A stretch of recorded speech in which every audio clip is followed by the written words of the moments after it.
on the Project Veritas tip line on September 3rd, 2020, which led our journalists to investigate the matter of Ashley Biden's diary, thrusting us into a pivotal moment of history for all of press freedom.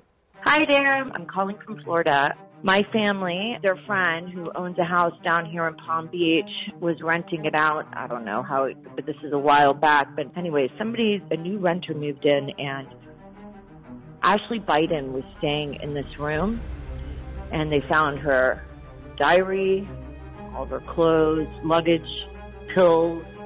Anyway, diary is pretty crazy. I think it's worth taking a look at.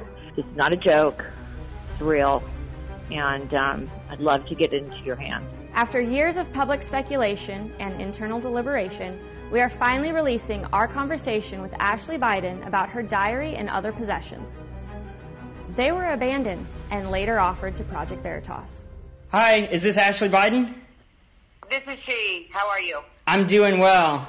Yeah, I just wanted, so I heard you have a few of my belongings, and so I was going to ask if you could please meet my friend, Eric, who is down in Delray, if you could meet him and get this up to him. There's a diary here. It starts in January. It says, January at the end of a New York month, I'm sitting on a bed at the I building.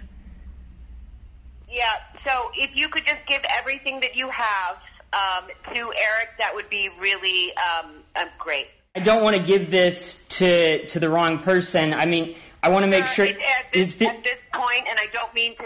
I don't want to have to get Secret Service involved in this, right? Because it's a whole process. Mm-hmm. But, you know, I am Ashley Biden. It is my stuff. So if you could just give all of that over, I would really appreciate it. I know you sent a picture to my husband with a camera and a few other things that are mine as well. So that would be really great. Where is a good place for him to meet you? There's also this bag with luggage tags on it. And so is that bag, because there's all this stuff, is that bag yours too, Ashley? Yes, it is. Shortly after the phone call, this October 16th letter was sent from Project Veritas to Joe Biden's presidential campaign, asking the candidate for comment. October 23rd, a follow-up email from our then chief legal officer. And on October 29th, 2020, Ashley Biden's attorney, Roberta Kaplan, finally responded saying, quote, "This is insane. We should send to the SDNY." This is the FBI splash page showing the SDNY immediately open an investigation into Project Veritas on the very same day. And on November 8th, 2020, Project Veritas returns all Ashley Biden's abandoned items, including her diary, to Florida local law enforcement.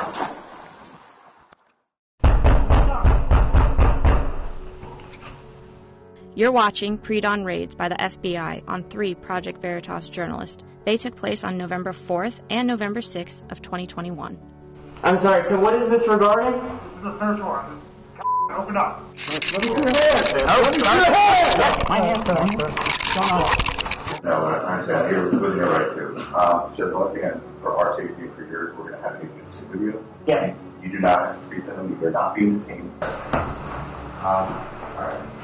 That was just a question for our safety. Yeah, we're supposed to see. Okay, there's a computer here. Computer share? Yeah, there's a computer. Are you comfortable on that? Yeah, that's fine. So there's another team coming? Yeah. So maybe we'll split up to like areas of the house. Incidentally, New York Times national security reporter Mike Schmidt contacts Project Veritas journalist immediately following the raids. A new wrinkle today in the investigation into the apparent theft of the president's daughter, Ashley Biden's diary. The New York Times reporting the FBI Saturday searched the home of James O'Keefe. 47 electronic devices, including our reporters' cell phones, laptops, and thumb drives, were seized. To be clear, no one was arrested, and no one was charged with any crime.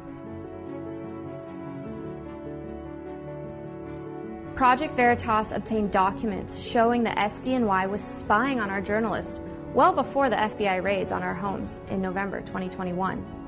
Using secret subpoenas, the SDNY was reading our emails and deliberately hid that fact from a judge, who barred the government from viewing Veritas's documents. After turning over our communications to the FBI, which included content from personal email accounts of Project Veritas employees, Microsoft, Google, and Apple finally notified us in spring of 2022 when their gag orders were lifted.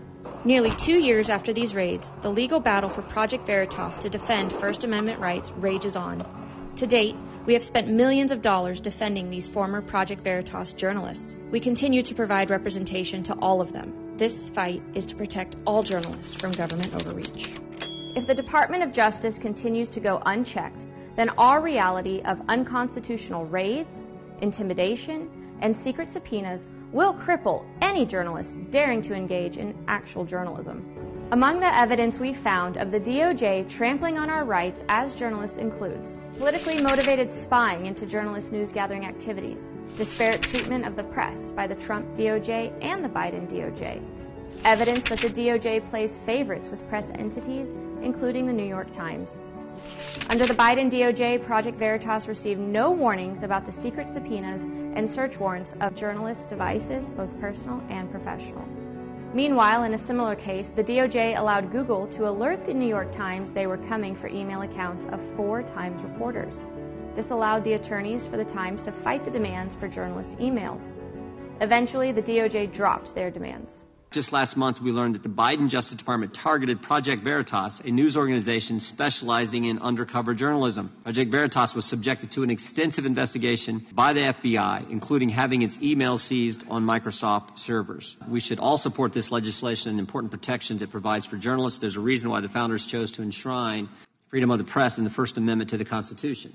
This bill, referenced by Congressman Jim Jordan, H.R. 4330, is known as the Press Act.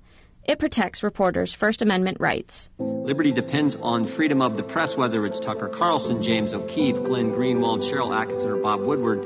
Good reporters are those who are committed to holding the government accountable. It passed the House on September 19, 2022, and is currently before the Senate. That brings us to today. What began as a voicemail left on the Project Veritas tip line has led to this pivotal moment in American history. We're not only up against the power of the federal government, but also the corporate media infrastructure that exists to support it. Project Veritas will never shy away from exposing the truth to the American public. Our job is never done. Stay tuned.